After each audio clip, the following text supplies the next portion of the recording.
Cool. So I still can't read the comments, but I'll track them on my phone. I can read them. Okay. Actually, let me give you some more space there.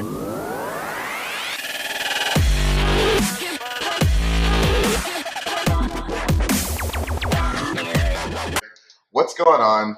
Welcome to this Sunday's episode of the War and Peace Show. We have stuff to discuss.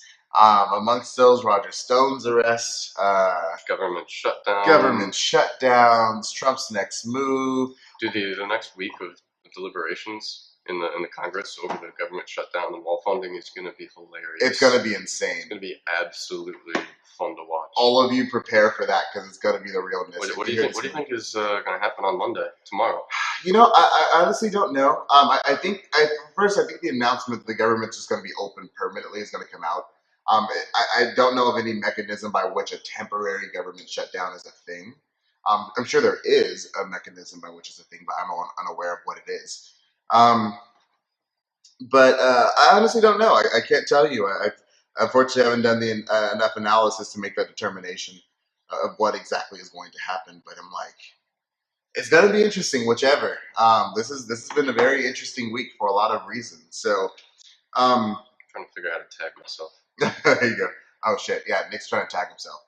So I'm gonna fidget with this microphone really quick, and then once I have fidgeted with it enough, we're gonna go ahead and get started. Because man, I have some things.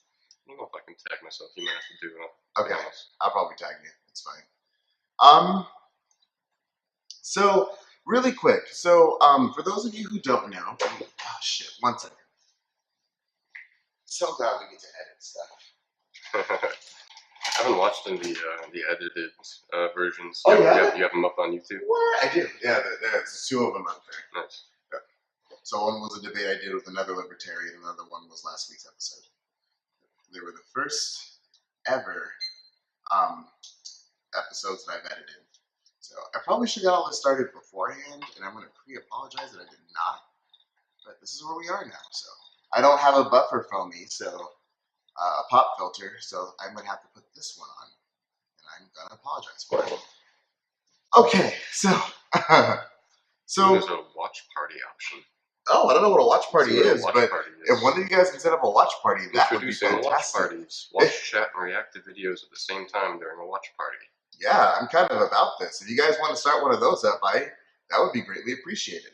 But let's start with the basics and make sure you guys can hear me, and hopefully this thing isn't too loud or annoying. But let's get into a few things. So the first thing I want to get into is I had a conversation with a libertarian. Now, one of the libertarianism, for those of you, again, who don't know, I'm not a big fan of for a lot of reasons. For starters, I don't believe libertarianism is a political ideology, because it isn't.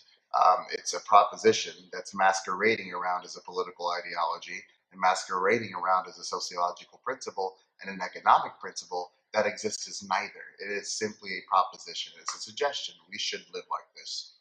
Perfectly fine. And the thing is, I have absolutely no problem with the suggestions that libertarians come up with, right? I think the non-aggression principle as it stands is a really good idea.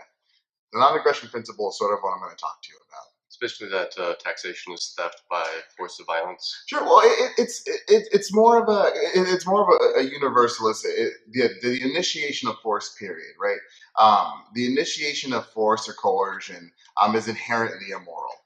And then what they mean by this is, one example they give is taxation, right? You are forced to pay taxes depending upon where you live. The fact that you are forced to pay taxes, even though you may not want to, is a demonstration of this force and therefore a violation of a non-aggression principle. And sure, technically it's a violation of a non-aggression principle. But principles are not scientific theories, i.e. they're not sociological scientific theories, they're not sociological laws, they're not economic laws. We apply principles to society, and either they stick or they don't stick. Now, when talking about the non-aggression principle, we're talking about introductions of force and why taxation is force and stuff like that. And it sort of got to a point where everything he was describing as far as my what if questions, I asked a lot of what if questions. They were like, okay, well, what if? So you were talking with a member of the... Yeah, I was talking to someone from the Cato Institute, which is a libertarian think tank. I forgot to mention that. Libertarian think tank funded by David Koch. These guys are like professional libertarians. And this guy was sort of writing me all week, sort of like, oh well, we're gonna, we'll see if you're still a libertarian after this, or we'll see how anti-libertarian you are, blah blah. Blah. And I was like, sure, man, whatever. And I mean, it was up for the first 5 minutes. I was like, man, everything he was saying as far as the remedy to my what if question sounded exactly a lot like what we're doing now. And I'll give you an example. He was talking about private police, right? Where he's like, well, why does the state have the monopoly on policing? Why can't we just sort of, privatize it? Which private police sounds like an awful idea. And talk about socialism has failed everywhere it's been attempted. The words private police just conjures up danger in every country that has one, including this one. So, The SS was a private police force. and now they're the SS. So we you want to talk about socialism failing everywhere it's implemented. Try the words private police. Anyway, um, but I was telling him, I was like, well, what if corruption ensues and this, that, and the other? He goes, well, you have a choice to move to move police agencies, right? You could hire a different police agency, and that one could outrank that one, and all this other stuff. And I'm like, okay, cool. So you're going to have a sort of checks and balance in the police department. And then he was like, yeah. And then if you don't like it, you can fucking, you all can go in together to hire a different police force and all this other stuff. And basically, it got to this point where I'm like, it sounds quantitatively no different from what we're doing now. If that's what it is, if all you can do is just keep changing police forces and making these social changes in an effort to bend corruption or bend money wasting or things like that, it's kind of what's happening now, but it's just happening with taxes, essentially just passing the baton off to a different asshole. So, what was I saying earlier? I forgot. I lost my train of thought. You said a lot of things earlier. I said a lot of things earlier. I was stoned. I'm not stoned anymore, so motivation's lost. What topic? Libertarianism. I said something about the talk I was having. Um, how about I just do this? I'll do this really quick because I put it on Facebook so people can read it. But I know everyone doesn't like to read. It's not an insult. I don't even like to read, like at all. I do it out of necessity, but it's not something I do out of choice. If only we could get our information over video format. Right? We can. Love the future. So I put my argument essentially that libertarianism isn't logical. So libertarian operates on a series of presuppositional principles in an effort to, as they claim, restrict initiated acts of force, institutional corruption, and international cohesion and corruption. Amongst these principles is the non-aggression principle, arguably one of the most famous, which suggests that no one, for any reason, should initiate force on you, and that this act is inherently immoral. This is a good principle, I happen to think. I happen to think that the non-aggression principle is an insanely good principle. Because no one should initiate force, especially unprovoked for no logical reason. Just initiating force is wrong. I'm all on board with that. But I'll get to my disagreement here in a second. One should not initiate force. However, given that when attempted, particularly being when attempted and put into effect in the ways libertarians suggest, it tends to not do much, tends to not hold up as a principle. Restricting the government down to the bare essentials, and sometimes not even then, because there's some libertarians who advocate the entire elimination of the government. You still see people violating the NAP, right? They're independent of the existence of a state, regardless of how big or how small, or if it goes away or if it stays. People still violate the non-aggression principle quite regularly. It still happens. So the state there isn't really the problem. This means that one of two things. Either there is a concerted effort by everyone in society to ignore the non-aggression principle and its validity, or the non-aggression principle is just that. It's a principle. It's a proposition. It's an idea that has no real-world application, because when attempt to apply it to reality, it doesn't stick. So it just remains an idea and a proposition. I can propose that every time humans see a unicorn, they have to hug it. Nice proposition. We should hug unicorns. Does not have any real world application because we are unaware of any unicorn's existence. So it's not logical. Sasquatch rights as well. That's right. Hashtag Sasquatch rights. In order for this principle to be accurate, libertarianism must apply a systems of measures, rules, standards, and cultural practices that morph sociological reality to work within this principle. My argument is for the non-aggression principle to work effectively to the scale in which they're trying to make it, it actually requires force. Weird. Because what if I don't want to live in the non-aggression principle? And regardless of what I want to, what if there are people who just don't?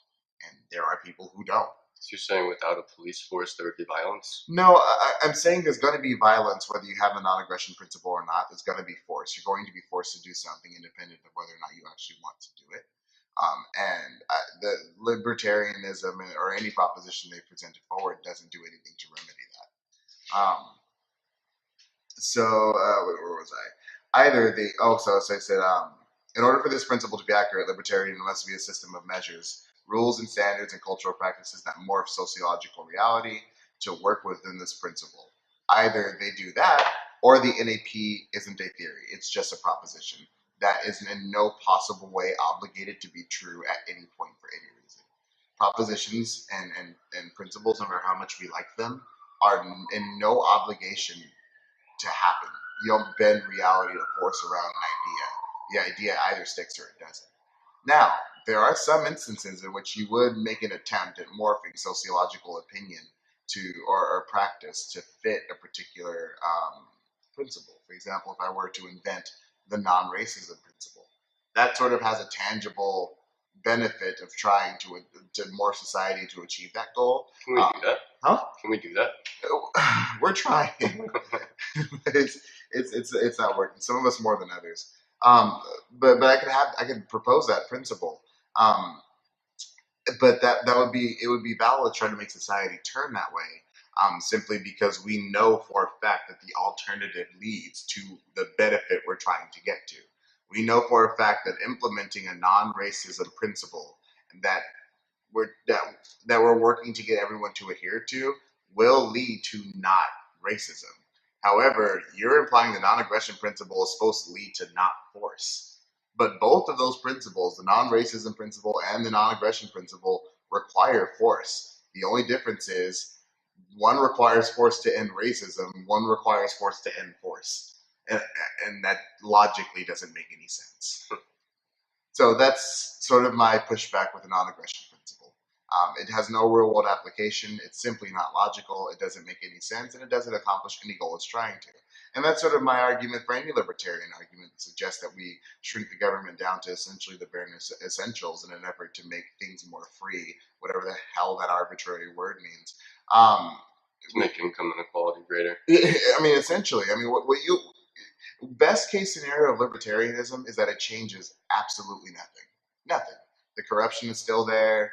We're still forced out of our money to purchase things that we're both biologically and sociologically compelled to purchase. No, purely libertarian society, corruption is legal. Corruption is just the state of play. Yeah. There is no such thing as corruption because everyone's allowed to do basically anything they want.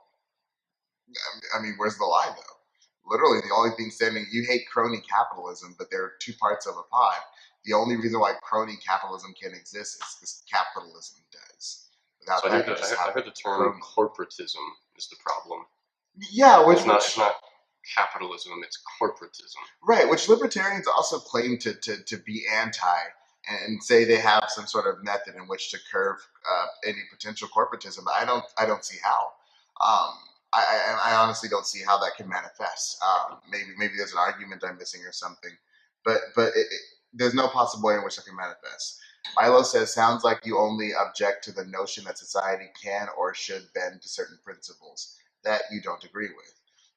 I mean, that for this particular thing, as far as we're talking about the non-aggression principle, which is a principle, yes. There are certain things that it's worth society to try to bend to fix, but only if they have some sort of demonstrable evidence that bending that way will remedy that particular problem. But if the problem is to get rid of force, enacting a rule that or a principle that requires force to operate doesn't fix the problem of force. It just switches the roles. Whereas if you enact force to get rid of racism, that's a thing that's a means to an end. That's something different. So also, just for fun, please present data about these not racist societies. Oh, so I did not say there were any non-racist societies. I did not say that. What I said was that if we try to apply a principle, a non-racism principle, we know that the end goal has nothing to do with the method to get there, i.e., the end goal is no more racism. It's not no more force, because then it's a logical contradiction. Using force to end racism is different, and then there's good ways to do it, and of course, bad ways to do it. Holding guns to people's heads and saying you will stop being racist or I will kill you will not only not work, because that's not how thought crimes are that's not how bad thoughts are remedied. You still have the thought, you just won't say it out loud anymore. Since we're on the concept of racism, should I make a segue? You can. Uh, an article Sorry. just popped up in my feed that says, yes, a MAGA hat is a symbol of hate. Okay. What do you think? I guess it would depend on what they mean by symbol of hate. It says, a person openly signals kinship with Donald Trump when they put on that garish red hat in public. In that case, then absolutely yes. Trump, who once referred to African nations as shithole countries. Yeah. So. And sure, you can be like, because they actually are shithole countries, like economically, but that's not why he said that, and that's not why he said that. And it's also not a blanket statement about all countries that he was referring to. Absolutely. The one thing they had in common was the color of the skin. Yeah, because Europe has shithole countries, arguably some shittier countries in Africa. America has shithole countries. We have shithole states. Have you been to Mississippi, which has a lower GDP than any African country you can name? It's just low. I put on my headphones because I hate the sound of my own voice. Do you? I do. I hate it with everything inside of me. So is it a symbol of hate in that regard? Is it adheres? It's a public pronouncement of your personal adherence to a person with ridiculously racist, sexist, transphobic, and bigoted ideologies? Definitely. Not a question. In the same way the Klan hat works. Just because I wear a Klan hat doesn't mean I'm a racist. It's pretty strong evidence to suggest that you might be. So there's actual legal basis for calling Trump a racist. Okay. There's demonstrable basis for it too. He's said literal racist things. In 1973, decades ago, businessman Donald Trump was brought to court for racist housing discrimination at 39 different properties. Okay, at 39, that's not an oversight. That's not an oversight error. That's a policy. Yeah. What he did was he was quoting higher rates to prospective African American tenants, and also making false no vacancy statements to African American tenants. And the sad part about it is, you would have a stronger argument if that was just Donald Trump that did that. But we have evidence of this happening constantly, all over the place, Seattle included, one of the most progressive cities on the planet. Housing discrimination runs rampant. And sure, you'd be like, well, that's illegal. Well, then if it's illegal and people do it anyway, it tells me two things. One, libertarianism fails again, because apparently people don't need laws to do what the hell they want to. And additionally, it shows that all these laws that people complain about that are favoring blacks and, oh my God, all these social justice laws aren't even doing anything. So calm down. You're still ahead. You're fine. You're not losing. You'll be okay. There's an interesting historical relevance to this trial as well. This court case that was brought against Donald Trump for his racist policies in the 70s. Do you know who represented him in court? No. Lawyer. It was a man named Roy Cohn. Do you know who that is? No, I've never heard of him. He worked for the Trump organization for many, many years. Okay. What he did before his job at the Trump organization is kind of astounding. He was the lead person on Senator Joseph McCarthy's Communist Hunting Investigation Committee. Awesome. What could go wrong? So, his trade was lying and half-truths and innuendos and distortions. Like, he was a professional liar. He was a professional convicted liar. of lying. He actually was later in life, and that's when he lost his degree, his license to practice. Think about it. How bad of a liar. We all lie, just all the time, for every reason ever. But think of how many times you actually go to jail for lying. This guy, he lied to a degree that our justice system needed to get involved in it. Normally, lying is a civil matter. It's something that's dealt with at the lowest possible level. It's the equivalent to telling someone you don't want to give them their phone number. It's dealt with on that level. But this is a level of lying that is so serious, it involved our justice system. One of the big ironies of Mueller's arrests has been that most of them are being prosecuted for what? For lying. For lying. Which is awesome, because right now truth is under assault in this country. Absolutely. We have an open war.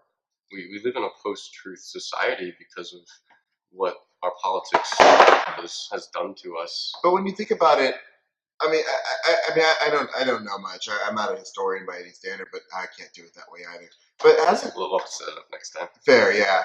Hasn't America always been more or less either post-truth or omission of the truth? Like omission of the truth. Like I feel like there's so much stuff that one of the reasons why people are so upset the way they are about America is because we're starting to realize that, oh, this is all bullshit. The Mount Rushmore in North Dakota. I think so. One of the Dakotas. Beautiful monument. It's built. Maybe South Dakota. It has the heads of presidents on it. It's a tourist sweetheart. It has the presidents, the heads of presidents who are totally unrelated. The reason why Roosevelt was included in there, who wasn't a founding father, by the way, was because he was friends with the architect. All that rubble at the base of it is because technically the project isn't finished. It has been left unfinished since it's been built. Really? Yep, the guy who constructed it died, and once the money stopped coming in, the workers stopped working on it and left all the rubble at the base of that mountain. It was originally built as a tourist site, and it was supposed to house the Declaration of Independence and the Constitution. Yep. And it was built on stolen Sioux land because, shocker, of course it was. And then the Sioux tribe sued. They won, and then the government offered to give them money, but the Sioux don't want the money. They want their land back because it's theirs. So currently, right now, millions of dollars are sitting in a treasury that can't be touched because that money is earmarked for the Sioux tribe, so they can have it's instead of giving them their land back. Do you see how much I just ruined the Mount Rushmore for you now? It's an unfinished passion project done by the sweetheart of political leaders. That's all it is. Built on stolen land with stolen money for stupid racist reasons. That's the kind of everything we've ever built. Yes. That's the kind of America we're coming to know and love, which is what all the outrage is about. And we're not asking anyone to sort of denounce the good things that America has done. Absolutely do that. What we're telling you is to be honest about the shit America has done and how it manifests today in reality, and to find steps to fix them. That's all we're suggesting. I'm done. I'm the one who race baited you. You did. You race baited me. Well, Reddit race baited me. Goddamn Reddit. Reddit is race baiting is the official sport of Reddit. I don't know if that's true. No, it is. It is. They're nice people. They're actually pretty intelligent and have a good sense of morality. True. Although, if you're one of those people who believe that racism doesn't exist anymore, I don't know what the title of it is, but if you go to my first ever YouTube video, which was posted back in 2009, it was a music video where I was working.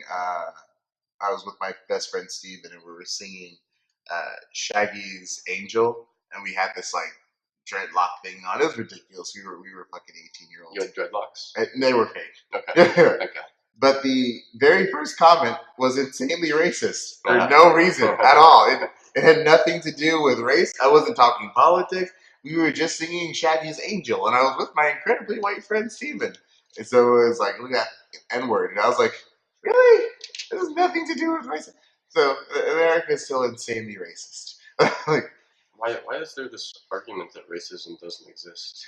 Because it no longer exists in a way in which contemporary white people are comfortable with. Okay. Or uncomfortable with. Okay. White people decide how much racism is okay and how much isn't. White people have always been comfortable with racism. That's how racism works. Bingo. White people have always determined what level of racism is comfortable and what level of racism isn't comfortable. That's why we know everything there is to know about Martin Luther King, but don't really know much about Malcolm X. That's why, people hated Martin Luther King. He was not a popular person anywhere. He was not a popular person, but you know when he got popular? when black people started realizing that shit, they keep killing our leaders and making things worse. And then they had to turn to a tool they could use to sort of use as a pacifier for the black community to stop yelling at them about shit. And so they turned to Martin Luther King. See, look, he was about peace. Be more like him. He was inclusive. I cannot tell you how many times I've been pacified by Martin Luther King on Martin Luther King Jr. Day. They're like, oh, Darren, well, do you think that's what Martin Luther King? I'm like, first of all, you know nothing about Martin Luther King. Nothing.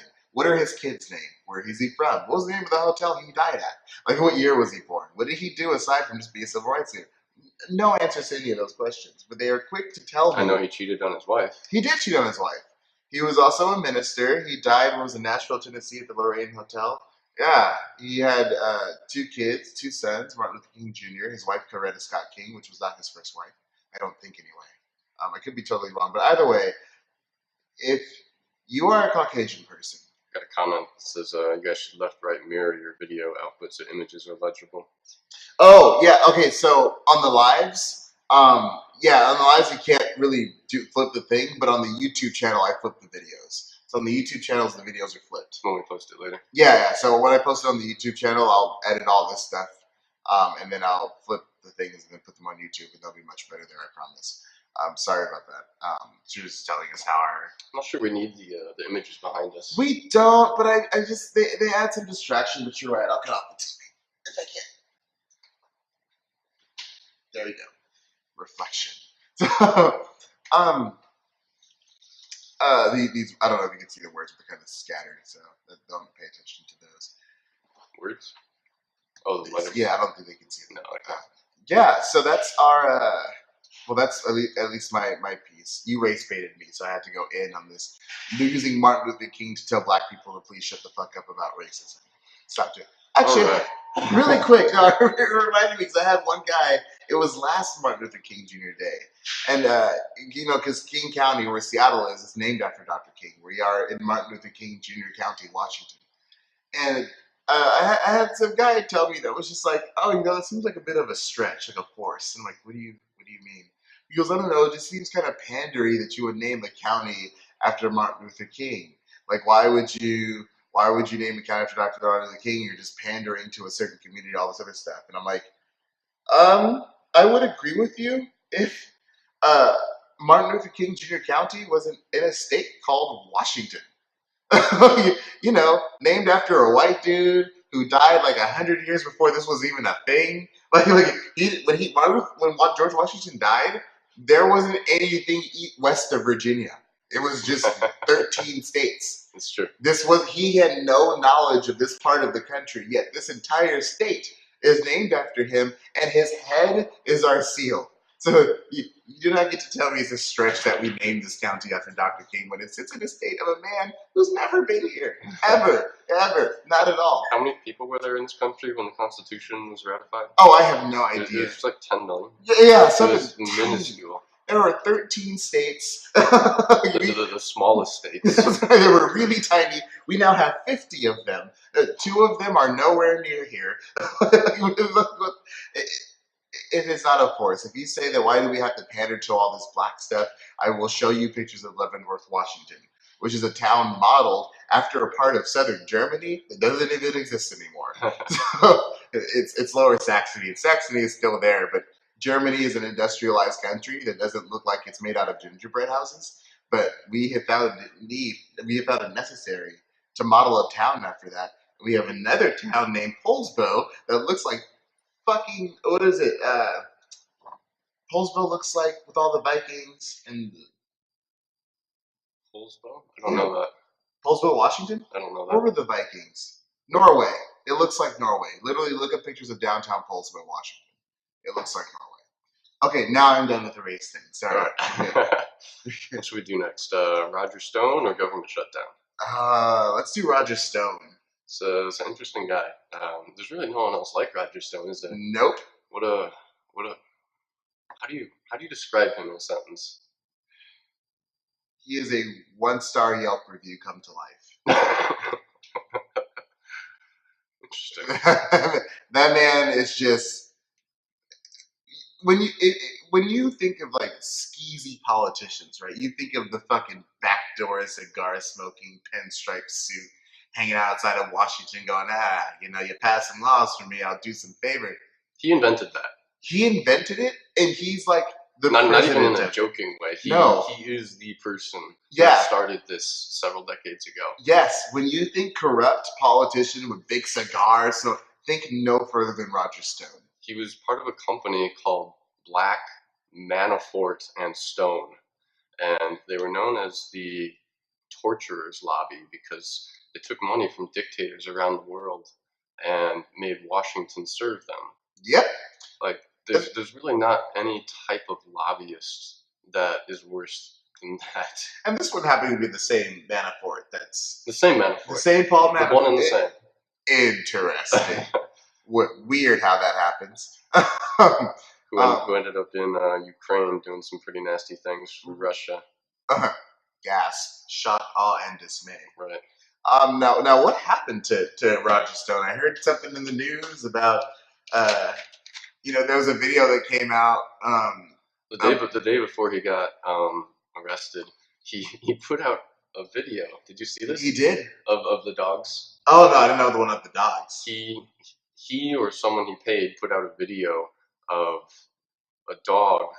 I think his own dog, maybe a Corsi's dog, who he threatened to steal. He threatened to steal a dog? Yeah. This dude is just an actual monster. Right. He's just a monster. But the dog was animated to, it was a real dog, but the mouth was moving and said, "Roger Stone did nothing wrong." This came out. He published this online the day before the FBI showed up at his door. And like having a small penis, or like having a penis, if you have to keep saying it's big, it probably isn't. If you have to keep saying I did nothing wrong, I'm innocent. Did you see that Trump published pictures of himself where the images had been doctored to make his neck fat disappear and his fingers look longer? And the sad part is that is the least of Trump doctoring. Right. Like, we assumed that. If you guys talked about it before, Trump lies about shit that's just not important. We assume presidents it's his natural are old. state of being is to lie. Like, he's an actual serial liar. Psychologically, he just lies for no reason. Have you ever had someone in school who did that? Oh yeah, like someone who just lied about shit that's not like I have 2 cell phones. Like, nobody cares. I remember in elementary school there was this larger kid, obviously, right, definitely, who just lied about everything, and would always be getting in trouble. And the first thing when he was confronted by a teacher, even when the teacher saw him do it, it would be like, "No, I didn't." No, I didn't. Just up impulse. And impulsively, "No, I didn't." And if you are telling me that is not Donald Trump's tweets, you have to explain that, because that's his tweets are very knee jerk. Right. They're very, "You did this." "No, I didn't." The lying Democrats and Hillary and the 12 angry Democrats, they're unhinged. Why are you so defensive, bro? He's a pathological. He just lies about shit that's just not important. Things big and small, everything. We assume presidents are old. We assume they have neck wrinkles. It's okay. Nobody cares about that. When something comes out of his mouth, you have to assume it's a lie until proven otherwise. You really do. And what does the Onion even do anymore? Like, what do they do? They have to ignore Trump entirely. They do. And they're saying their jobs are their job is to make satirical stuff. You can't satire comedy. You can't. It doesn't work. We have a comedian in the Oval Office. We do, and you can't do this whole thing is Saturday Night Live skit. The Onion has no clue what to do. They put out an article that was like, "Oh, Fox News runs 24-hour. Runs 24-hour segment strictly for Alexandria Ocasio-Cortez," and I literally did not know if that was a lie or not. I was like, that sounds legitimate. Just a 24-hour segment. Yeah, just 24 hours. Kevin Norris, I love when y'all go live just as much as I love the hat he wears every time. He gave me that, actually. Yeah. I wear it constantly because it's just hilarious. He does. If you can't read it, just backwards, it says "Resign, motherfucker." It says "Resign, motherfucker." And actually, one of my best friends and biggest fans and supporters, Lauren Bowling, sent it to me. Nice. And Nick wears it a lot, and it looks better on him, so he wears it. So I appreciate that. Thanks. And it's actually come into fruition because "motherfucker" is an actual term used by Congress and a Canadian Prime Minister. And you had the hat before the Congresswoman said it, right? I did. Yep. Fucking And the day he resigns, I'm gonna have to go. He listened. He did it, and then you have to take off the hat. Then there's no longer a need for it. Oh, that's gonna be heavy. That day is gonna be heavy. Resign, I'm gonna have to frame it or something. right? Just write he and then ed. He resigned, motherfucker. So I honestly think there's a 50-50 chance he resigns, because I think he resigns with immunity. I think that's what ends up happening here. If he does resign, he won't resign until after NATO is broken up, because that's Putin's last big wish list thing. So if he does resign, he'll resign after NATO has shown up. And what I'm scared will happen if he does resign is that it'll be sort of identified as this, whew, finally the nightmare is over. We're done. He resigned. Finally Trump's lies caught up to him. Finally his nonsense caught up to him. NATO's not breaking up. There's no way NATO breaks up. No. And then if not, hopefully the next guy's like, okay, sorry about that. Can we have a seat at the table again? All right, NATO, let's get back to what we were doing. And Putin's like, ah. But I don't think because Trump has an objective in the White House. He has things that he's trying to do that have nothing to do with us. So here's my actual conspiracy theory that's totally baseless. I'm excited. As long as you announce it's baseless, it can be said on this show. Vladimir Putin wants the wall. Vladimir Putin wants the wall. Yes. What is the? Well, why does Vladimir Putin want to break up NATO? I think to weaken the Western alliance, right? Fair. Because. Oh, that's right. Fuck. Right? Isn't that terrifying? I forgot we have a North American free trade agreement that kind of helps our economy, which we're kind of the center of NATO, and hurts. Fuck. Well, that is again a baseless conspiracy theory, but if any of you are willing to take it up and look at it, by all means, do it. So Vladimir Putin's main objective is the fact that he thinks the destruction of the Soviet Union, the breakup of the Soviet Union, is the greatest political tragedy in the last 100 years. Not Nazi Germany. No. It was the loss of power of his people. Absolutely. And he wants that back desperately. Right. And he's willing to go to war for it. Yeah. He hasn't yet because he doesn't have the capacity to win. Nope. But he desperately wants the capacity to win. And he's gotten Ukraine. He got Crimea. Yep. He's working on Ukraine. And Syria. Mm-hmm. Yeah. So what's and he's going to do it by force. Mm-hmm. And that means war. The USSR is coming back, my friend. And that's why he wants NATO destroyed, broken apart, so that there's no one to oppose him. Yep. Because NATO is what stopped. It's what stopped the USSR the first time. It's what stopped the spread of communism into Western Europe the first time, was the organization of NATO. By the way, socialists dislike communism as well. They do. They really do dislike communism. Communism is bad. Yep, and communists dislike socialism. They dislike socialism because it has an era of capitalism into it, which they are not fans of. So these are things. Yeah. How long have we been on for? I can't tell. Yeah, I can tell how long we've been on for. I'm not sure. But yeah. So we got through Roger stuff. Oh, let's talk about the shutdown kind of ending, sort of, maybe a little bit. Yeah, let's do that. So as you heard, the government shutdown has ended temporarily. I don't know. We talked about a little bit about it earlier because it's supposed to only be open for 3 weeks. And Nick did make a good point where there's absolutely no reason why it would reclose. Trump does not have the political capital to shut the government down again. Not even close. You don't think so? There's not a single Republican who will support that in the Senate. Fair. Well, I don't know. I can tell you're yawning out of disagreement. Yeah, sort of, and out of exhaustion. I spent all evening last night. My fiance threw a bit of a party. Nice. I was totally unexpected, and people were there late. And it was fun. I just didn't get a lot of sleep. But I don't disagree. I just have learned to stop underestimating the power of conservative hypocrisy and stupidity. I have learned to not ever underestimate that again, because if you thought Sarah Palin was bad, we were sitting here pondering how could people support Sarah Palin? She doesn't know anything she's done, and then we made sort of a joke out of Donald Trump because who thought that was going to happen, and then it did. So I was watching. I approach all conservative things with cautious optimism.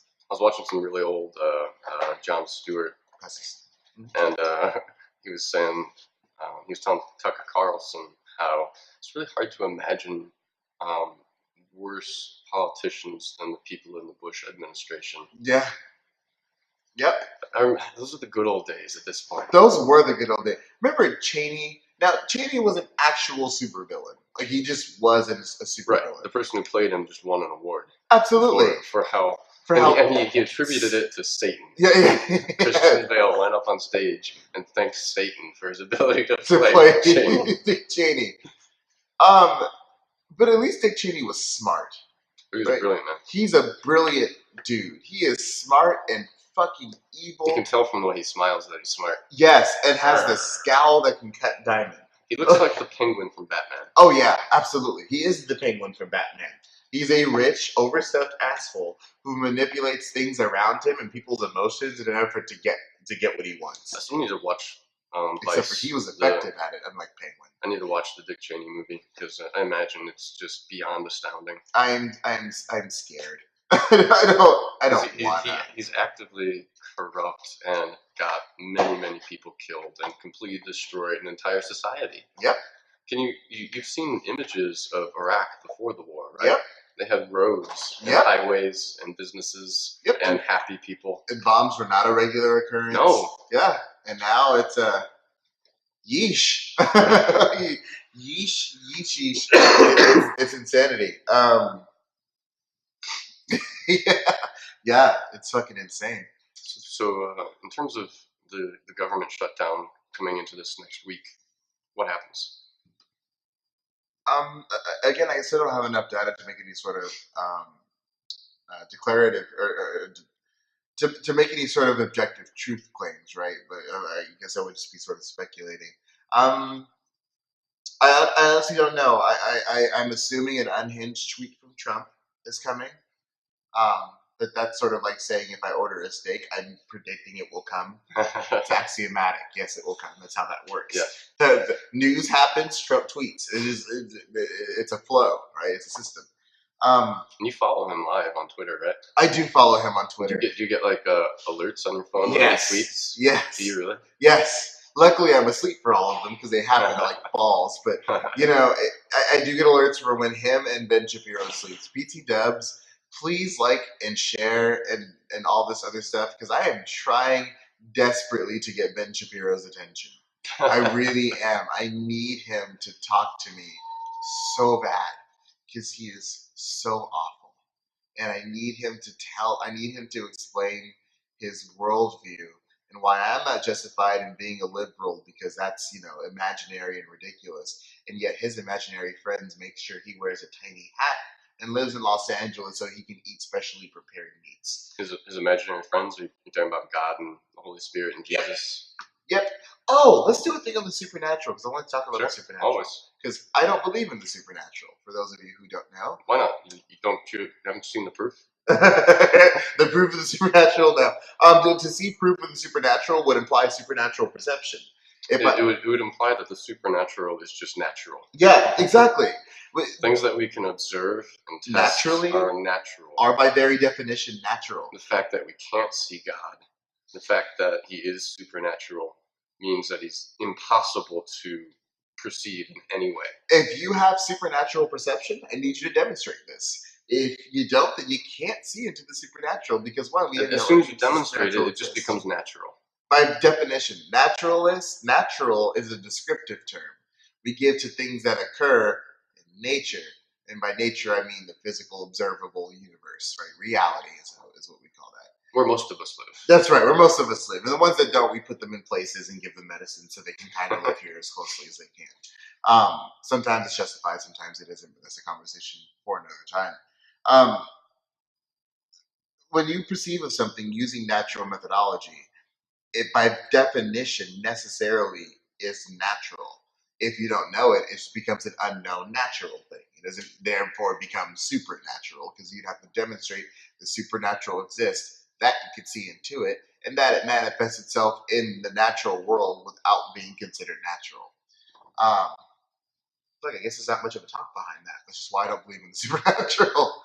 That's what it comes down to for me is the fact that the dividing line of, can we test it? Yes, then it's science. Yeah, If we can't detect it, it's not science. exactly. And unfortunately, science is the best method we have for determining things about the universe, objective truth. Have you seen the study that was done on the effective prayer? Oh no, how effective was it? So there was a study done many years ago, back in the 70s or 80s, I believe, that tried to test whether remote prayer worked. Okay. Do you know the definition of remote prayer? It's basically where it means you're praying for someone that you cannot interact with. Because Gotcha. if I pray for you, we interact every day. True. So that's different. That's different because the state of my brain affects the state of his brain. Yeah. So if I pray, that's a form of meditation. I'm actively thinking about him, and then I might reach out to him and say something. Shucks. But if I'm praying for someone in a hospital in Los Angeles who I've never met, who will never meet me, what effect does that have? I can imagine none.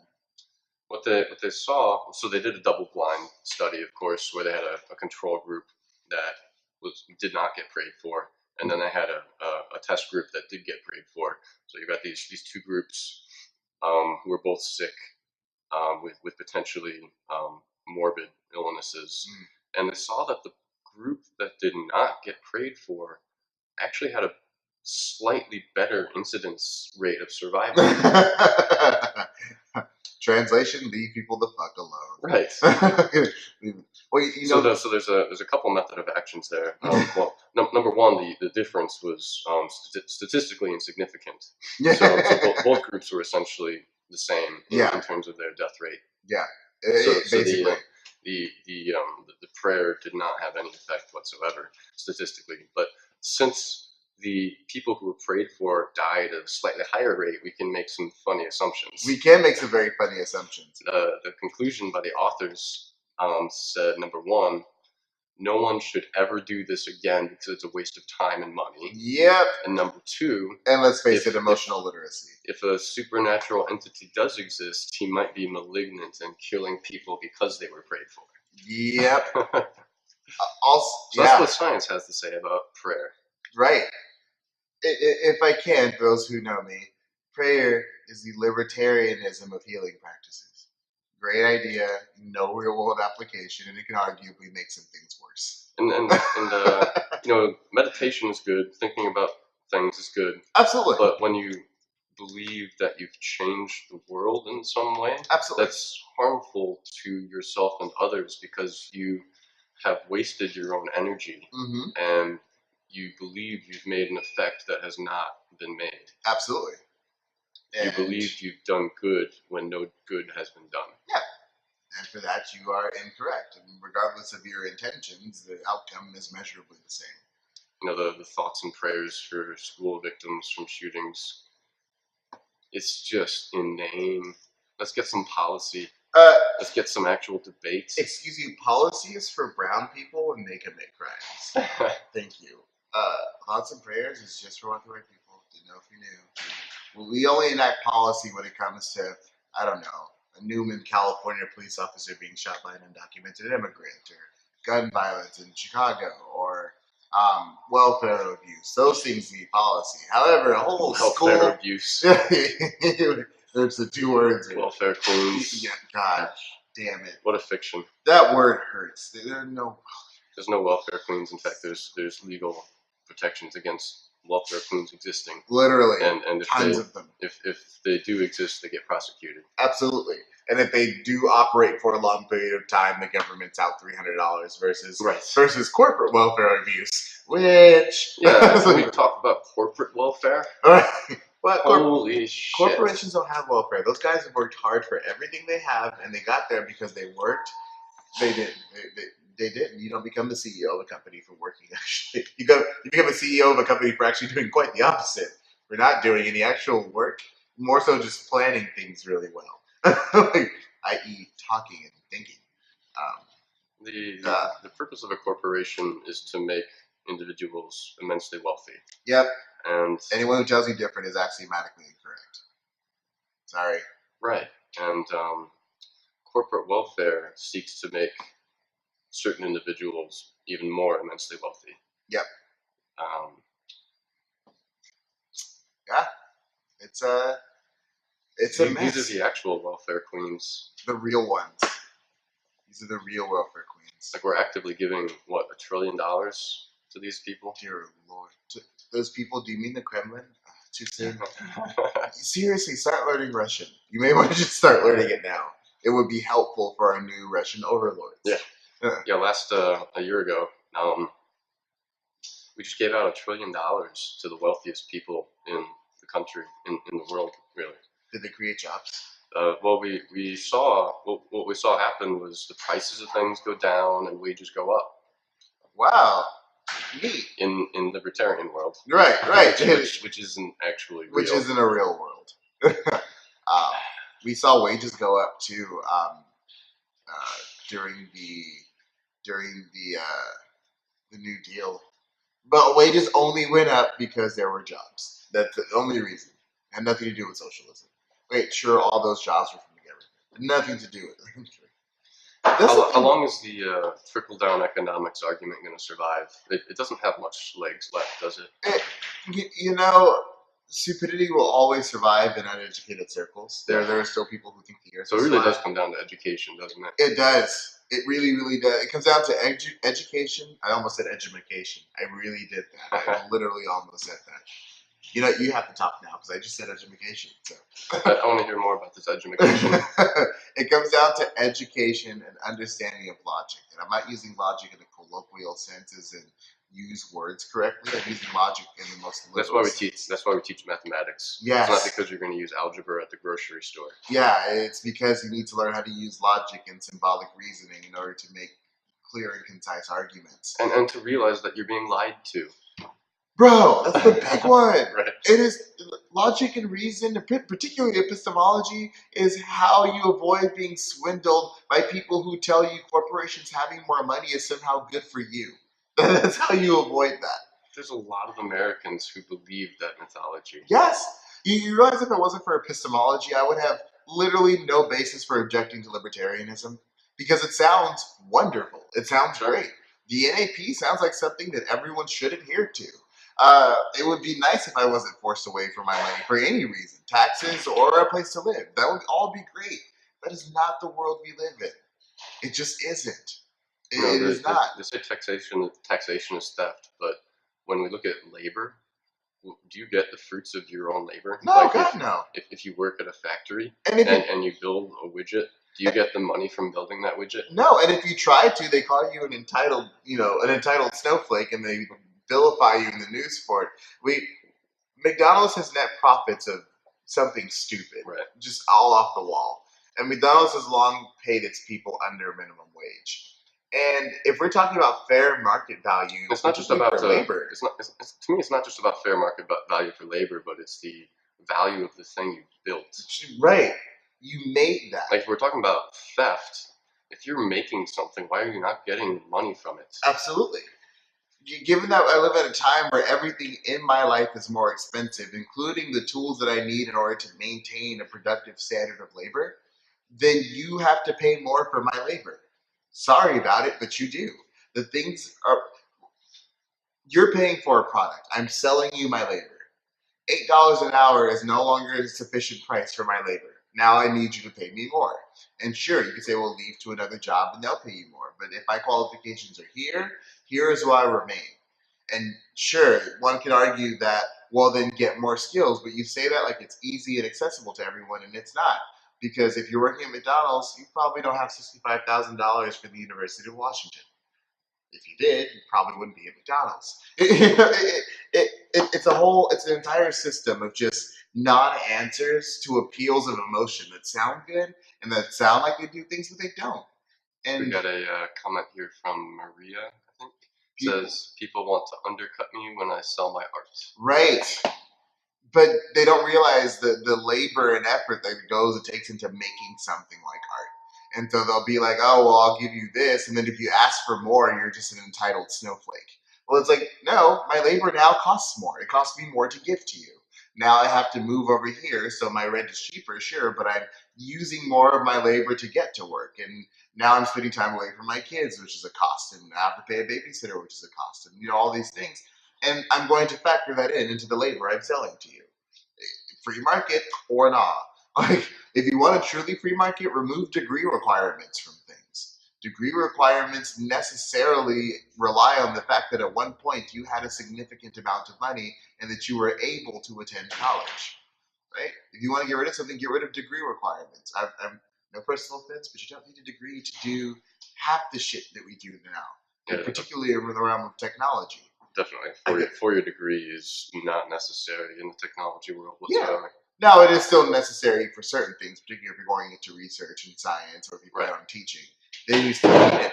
But when people complain and bitch about all these college-educated liberals and sitting up there in their fat cat things, well, first of all, those are the people you were telling people to work at McDonald's to be more like, by the way, just so we're clear. Um, but additionally, um, those are really hard to do. Those are really, really difficult things to do. Not everyone has access to them. Um, and so to suggest that as the only means of being justified and asking for a greater cost in your labor is asinine. What did Mariah say? She says the education isn't the value it used to be. Back in the 70s, you could literally put yourself through college by working a part-time job because it only cost $300 to go to college. The University of California at Berkeley in 1971 was free. Free of charge. Free. Communists. Right. Every community college in California was free up until what, like I think Prop 13 or some shit. I forgot when they were free, but they used to be free. So of course you were able to work full time and go to school. Of course. Well, when I was a kid, I worked full time, went to school, and still had my own apartment. Yes, because housing was like $200 a month. You didn't have to pay for college. You might have had to pay for books, and your income was well over what we make for our cost of living. As a matter of fact, I'm gonna do some shit for you right now because I love doing this. It makes me so very happy. Do you know why the housing prices won't go back down ever? Because the baby boomers won't ever die. They bought their houses for $1,000. Yep. And just hold on to them. We will live forever. Let me find this tool because it is so good. No, it's from a federal agency. Let me see.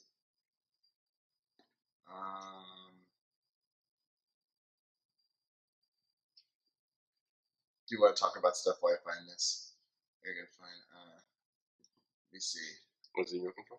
Cost of living adjustment calculator.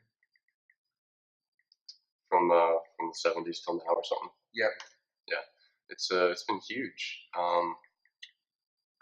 Minimum wage is actually 25% of what it used to be. Is it really? Last time I checked. Nice. Well, not nice, but inflation has made it really difficult to see statistically because obviously $4 is less than $5. Right. But here it is. Purchasing power wise, $4 buy you 4 times as much. So I'll use an example of what someone told me on Facebook. Back in my day, I made $6 an hour. I was able to afford stuff, and that guy went to college in 1973. So he went to college in 1973. So we're gonna do that, and I'm gonna calculate to December, or we'll do January, no December of 2019. I can't. So we'll do December of 2018.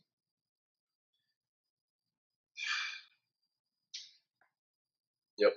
That dude made the equivalent of $35 an hour. Yeah, that's what I'm telling you. It's 35, 38 an hour. That's more than 4 times as much. That's 6 times as much. Do you know how comfortably I would live in Seattle at $25? Right. This guy, minimum wage, $6 an hour, said in college he made $6 an hour.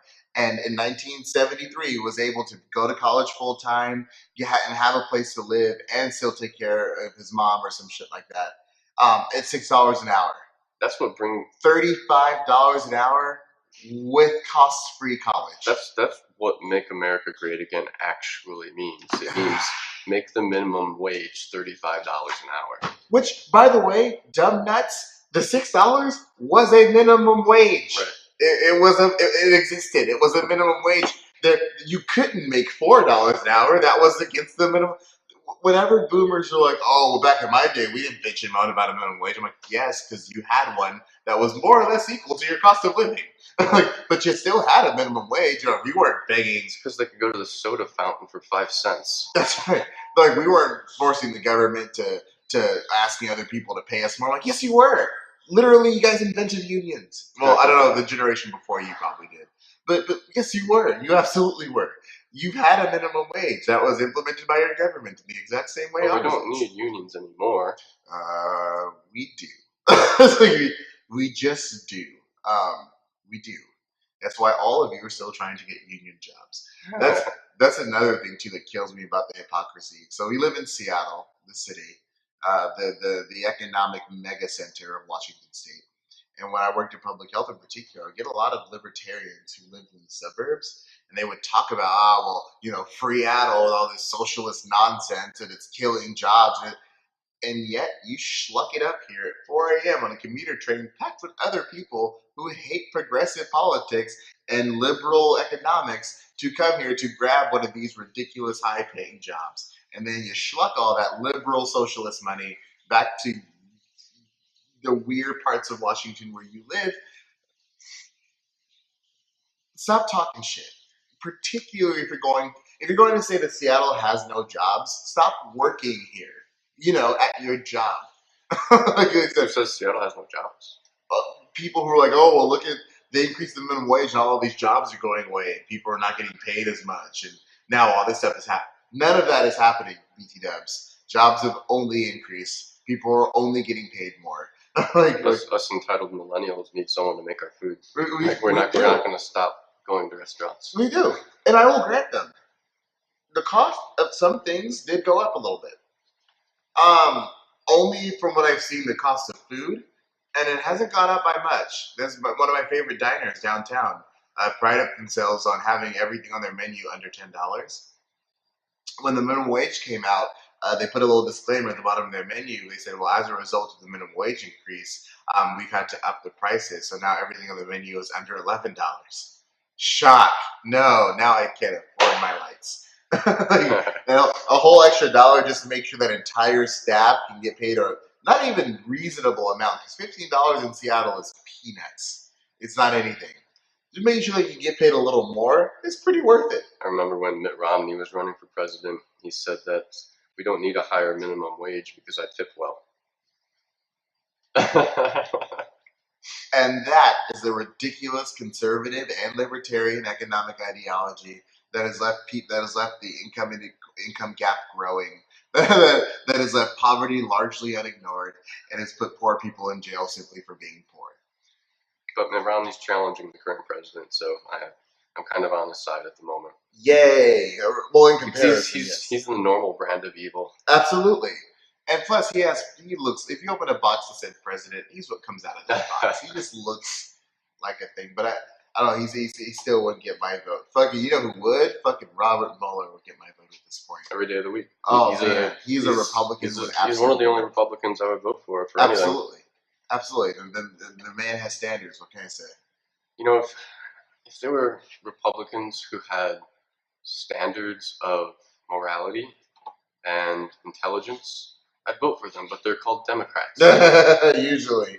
Or they're usually called not Republicans. They usually just call it those, and they generally tend not to run for office, like Robert Mueller. Yeah. So Maria says, "The enemy of my enemy is my friend." Right. Particularly a dude who... Because politically speaking, Donald Trump and Robert Mueller aren't enemies. They're both in the same party. They're both conservatives. But one of them has conviction that extends beyond what his personal emotions to his subjectivist view of reality is. One of them is willing to come to, "Whoa, I represent a lot of things, but this isn't one of those things that's beneficial for me or anyone else," and choose to exercise his job so responsibly that this is like Greenpeace doing an expose about how fucking PETA, technically uses animal torture for profit. This is exactly what that is. It's slim and unique. It's great. It'd be wonderful if every conservative was Mueller. I'd have almost no problem with conservatives at all. None. Fucking take over the House. We'd still all be more or less free, and we would know that there's at least a certain level of corruption that's being dealt with. All I care about is the truth. The really. truth. Just tell me the truth. You want to ban something, you want to add something, chill. Just make sure you have a good reason for it before it applies to all of us. This includes both gun control and easy gun access. This includes gay marriage and not gay marriage. If you want to ban gay marriage, chill that you want to do that. Find us a good reason to, and I'll be on board. In the meantime, just say God doesn't like it. Said ban it. My dad doesn't like it either. We're not going to ban it for those reasons. That's stupid. Well, God is the biggest motivating factor among a lot of people. Oh, yeah. Policy-wise. Well, by God, you mean their emotions, because let's face it, that's the only way in which you manifest. Pretty much. God is just a placeholder for what I already believe. Absolutely. Ever notice that your God tends to hate all the same things you do? Yeah. There's a reason for that. Yeah. he tends to mirror all your likes and dislikes. There's a reason for that. Because he's your imaginary friend. Absolutely. So that's kind of all I got. If you're good. I think we covered a good amount of stuff. We did. I feel like we had a lot of stuff happen this week, but we only talked about like 4 solid things. You know, in previous of these Facebook Live events, I've diligently taken notes throughout the week and then just had to throw them out because they were irrelevant. Yep. So I've decided to just do it the night before because otherwise it's just totally irrelevant. It's just moot. The entire government shutdown, there was a lot to say about it, but now it's moot. We every day is just a complete transference of reality. On to the next train wreck. Right. On to the next train wreck. So on that note, you will catch us next Sunday around the same time, 11 to noon, usually whenever we feel like it, mid-afternoon. Catch the War and Peace Show on Instagram, Twitter, Reddit. We have Facebook accounts and a bunch of other social media. The War and Peace Show is brought to you by Texas Holistic Consulting. They provide cannabis oils to people who are experiencing stress, problems sleeping, particularly if you're a veteran who just got out and is experiencing some sort of psychological or physiological problems. I know it helped me relax and chill a bit without actually having to have the harshness of smoking. You can put it in tea, and it's actually really good because it comes with these flavors like lemon and peppermint. There's a bunch of other flavors. You could drip it in tea and literally just a drop of CBD oil. It's delicious and it calms you down. It doesn't get you high, so if you're looking for a high, I'm sorry. Imagine a very strong ginseng type muscle relaxant, and that's more what it is. It doesn't get you high. It has no THC, so it doesn't come up in any sort of drug testing which tests for THC. It's purposefully not THC. It's CBD. And so, I will put for the YouTube purposes, I'll put a link to that, to Texas Holistic Consulting in the comments below. And I figure I'll have this edited probably by tomorrow and on YouTube then. So that's the War and Peace Show, and we will see you guys in the next one. Peace. Good day, guys.